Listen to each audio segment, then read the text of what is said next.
We're very, very appreciative to have the amazing Tanya with us today. We all know Tanya, right? Now, this is completely unprepared, so I have no idea what we're going to talk about. So I'm sure we will work it out. So I'm just going to ask you what I've asked everyone else. Okay. Who are you and what do you do? Okay, well, I co-host the Tanya and Steve show on Triple M in Newcastle. Been doing that with Steve for, I think we're up to 6 or 7 years now, maybe 6, I think. But I've been hosting breakfast in Newcastle since, well, with someone else since 1991, and as a 17-year-old, a couple of years before that. So, yeah, radio is all I've known. And I had that same co-host, who was David Collins, until 2018. And yeah, we were number one for all those years together, which was lovely. But he became my best friend and he became the godfather of my son. So when he passed in 2018, it was horrendous. But yeah, before that, they had sadly let David go. And at that point, they came to me and they said, we do want to keep you, but and we're going to let you choose your co-host. So, hence, come on down, Steve. So, and that's, yeah, here we are, all these years later, still loving it.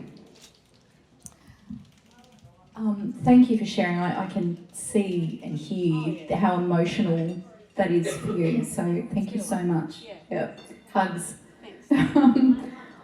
What led you to get into radio? Well, this sounds ridiculous, but it's a true story. I'm an only child, and I don't know whether this is the forum to bring this up, but I was sexually abused by my grandfather for years. I know it's a safe place, and my mum's a Maitland girl, so I feel very at home here. So I think that because of that experience, I used to retreat a lot into my bedroom, and I'd take a little radio and hide under the covers, because in my mind there was a big world out there that you could access through radio. And it sounds sappy, but it's the honest to goodness truth. That's sort of how it began. So being a student at Raymond Terrace High, there wasn't a lot of support or encouragement to do weird and wonderful things with your world, but radio was still in the back of my brain. So I went to my careers advisor when we were due to do job experience, and I said, I want to go into radio, I want to be a journalist. And he was like, well, there's another guy here that wants to do the same thing. I'll place you guys this year, being year 10. So he did, and we both went to 2HD, but the guy who I'm still friends with, he was put in the newsroom, and I was put on the reception desk. So right. Yeah, that's kind of how that started. Very long story short, I did say to him when we went back to school, they put me on reception, but they gave me $100 for it. And he said, well, that's good, you can buy yourself something. I went, nah, I didn't cash it. I said, I'll give this back if you let me come back and work in the newsroom, which they did. Yes. So, yeah, so all power to them too, because there were no women in newsrooms back then. This was the 80s. So that's how that started. The rest is history, girl. Yeah. I want to thank you for sharing that, and I know that there will be other people that are here today that would have experienced that. And it is something that is getting more talked about. Yeah. And I guess I'd love to ask you around, if a woman is in that situation, what are your thoughts on how she can get help or get support? I know there's a lot of things here, but what are your thoughts or support or words of advice for women that might be on that journey? Look, I'm sorry if I say it quite blasé now, because it's taken me a long time to get to this point, and I would never be able to do that, 10 years ago. Actually, probably even 20 years ago.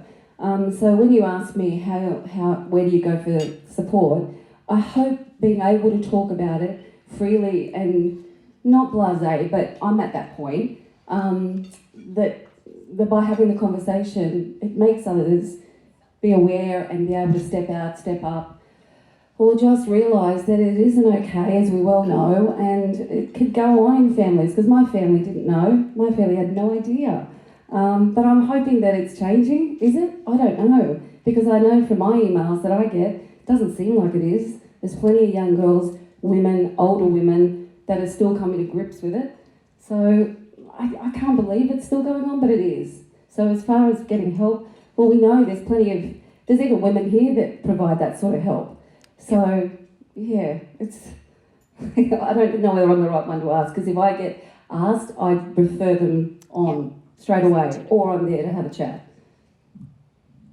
Thank you. Thank you for being so vulnerable. So we're going to move on to talking about young women. So what would be your thoughts and advice? I guess I'm asking everybody to give tips and thoughts on how we can inspire our younger women that are up and coming and they're coming out of high school. What would be your thoughts to a young woman that wants to actually move into journalism or take that step? What sort of things can she do to get a head start? Look, sadly, the opportunities are lessening with the way media has gone. That's the one thing I will say. So, yeah, the job opportunities are, I think, getting less and less. But if that's your burning desire, then go for it. And I think, and I'm listening to stories here of women that I've met and women we're listening to. The beauty about getting older in an industry is that you've stopped, looking ridiculously far ahead and seeing how far you can get up the ladder. When you've reached a certain level, it's lovely to stop and see what's coming up behind you and to bring them with you, to mentor those women. Yes. And to give them the leg up that maybe you or you didn't deserve in other people's minds, not your own. But I think that's where I'm at, and I love the fact that I've been mentored to women in radio now right across the country, because we've got a vast network. So I have my girls, so to speak, and I make contact. They're Bendigo to like Ballarat, Bendigo, Port Macquarie. So it's all over the place, and that's where I'm at, and I'm really enjoying that, because I don't feel career-wise I've got too much more to prove, but I want to make sure that I don't want to just leave when the time comes and having this, in radio terms, #1 record. I want people and women to go, she was a nice person too because she gave me a leg up, or she took time out to help me when I was there crying at midnight because no one would give me a break.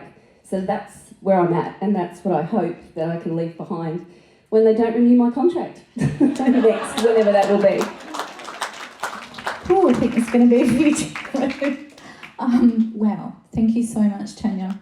One thing I wanted to ask you, moving into the last little bit of our chat, is most of us have juggled families, and you've had a role and a job that has had you very, very early starts. How have you managed that whole balance of mum and family and career?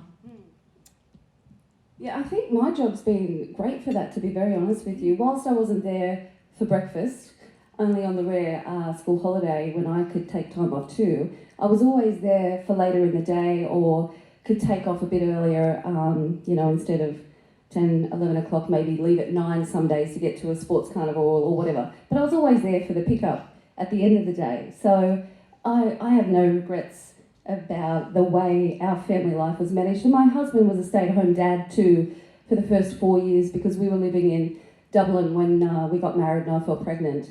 So, and again, that was interesting too, because Triple M, who were then KO, contacted me over there at that point and said, we'd like you to come back and do breakfast, because I'd taken a year off after David and I had left 2HD to go over.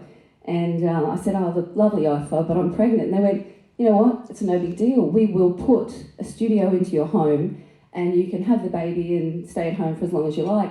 So when we talk about remote working, I think that was pretty go ahead for them, because that was 2000. My son's 20.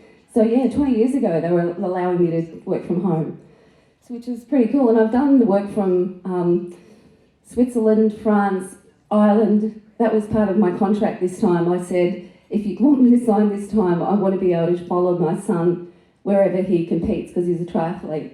So they agreed. So again, I've been able to remote work from wonderful places all over the planet, which is really cool. Amazing. Yeah.